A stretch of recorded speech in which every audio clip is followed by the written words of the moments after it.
जन सुरक्षा समिति द्वारा संबर्धना सभा दिया राज्यदारी संपर्क में आलोचना होती ये संपर्क में अवगत थी विगत दिन में संपर्क में अनेक आलोचना मीटिंग पाखापाखि 4टी मौजार हजार हजार संख्यार लोक मैंने क्षतिग्रस्त होती आगामी दिन में कथाटी को विधानसभा रखी सरकार को दृष्टि आकर्षण करी निश्चित भाव में आम सरकार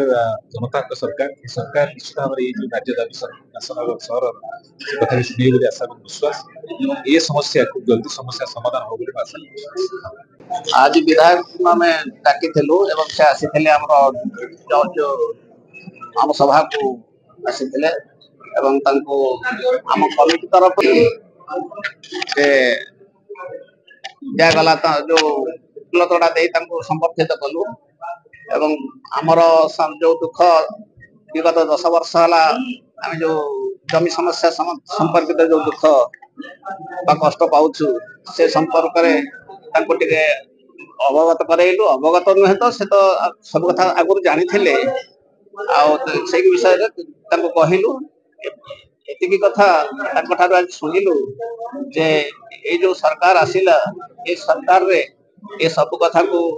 अनुध्यान करी मंत्री महोदय को जे कही जन